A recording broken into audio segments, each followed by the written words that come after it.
આ દાખલો પણ ખૂબ જ સરળ છે. નીચે માહિતી આપેલી છે, એના પરથી આપણે સરેરાશ વિચલન જ શોધવાનું છે. સરેરાશ વિચલનના દાખલા આપણે ઘણીવાર જોયા પણ છે આગળ. ખૂબ સરળ છે. આને કહેવાય વર્ગ અને આને આવૃત્તિ એટલે કે એફ કહેવાય. એફ હોય એટલે આપણે પહેલાં એક્સ શોધવો પડે અને મધ્ય કિંમત કહેવાય.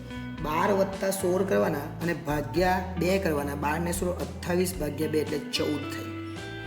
21 અને 17નો સરવાળો કરવાનો. 21 અને 17નો સરવાળો કરે એટલે 38 થાય અને 38 ભાગ્યા 2 કરે એટલે 19 આવે. 26 અને 22નો સરવાળો કરવાનો એટલે 48 થાય. 48 ભાગ્યા 2 કરે એટલે 24 આવે. 31 અને 27નો સરવાળો કરવાનો 58 થાય. 58 ભાગ્યા 2 કરે એટલે 29 આવે. 36 અને 38નો સરવાળો કરો 68 થાય. 68 ભાગ્યા 2 કરે એટલે 34 આવે. આટલું પહેલાં કરવાનું. પછી આ બંનેનો ગુણાકાર એને કહેવાય એફએક્સ. 14 દુ 28, 19 ગુણ્યા કોણ એટલે 19 તારી 57 કહેવાય. હવે મને નહીં આવડે. 24 ગુણ્યા 14 કેલ્ક્યુલેટરમાં આપણે કરીએ એટલે 336 થાય. 29 ગુણ્યા 8 એટલે 232 અને 34 ગુણ્યા 3 એટલે 102. અને આ બધાનો સરવાળો એને કહેવાય સિગ્મા એફએક્સ. સિગ્મા એફએક્સ એટલે આ બધાનો સરવાળો 28, 57, 336, 232, 102 એટલે સરવાળો થાય 755. હવે એક્સ બાર શોધી કાઢીએ.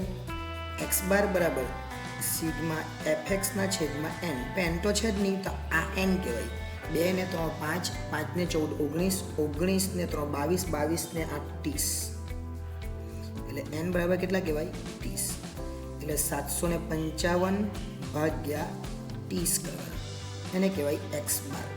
755 ભાગ્યા 30 કરીએ આપણે એટલે 25.166 આવે. તો 66 નહીં લેવાના પણ કેટલા લઈ લેવાના 166ની જગ્યાએ 25.166ની જગ્યાએ 16 ના 17 કરી નાખવાના. એટલે જવાબ આવે 25.17. હવે શું કરવાનું એક્સ માઇનસ એક્સ બાર કરવાનો પણ માનાંકમાં લખી દેવાનું, જેથી કરીને માઇનસ સંખ્યા પર પ્લસ થઈ જાય અને એક્સ બારની જગ્યા પર લખવાનું 25.17. શું કરવાનું એ જોજો.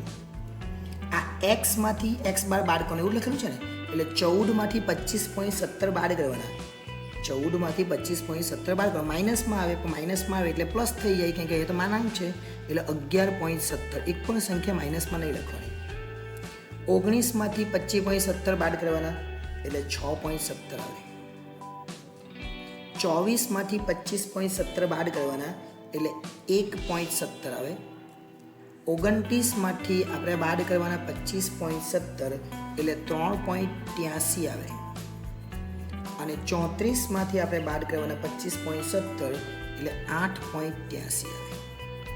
હવે આપણે આગળ શું કરેલું આગળના દાખલામાં આનો ગુણાકાર એફ સાથે કરેલો, એટલે એફ અને માનાંક જે છે એક્સ માઇનસ એક્સ બેનો ગુણાકાર એટલે 2 ગુણ્યા 11.17 એટલે 22.34. 6.17 ગુણ્યા 3 એટલે 6 તાલી 18 અને 17 તાલી 51. 14 એકુ 14 એટલે બેઠા જ રહેવાના અને 17 છે ગુણ્યા 14 એટલે 16.38 આવશે. 3.83 ગુણ્યા 8 કરીએ એટલે 30.64 આવશે. અને 8.83 ગુણ્યા 3 કરીએ એટલે 26.49 આવશે.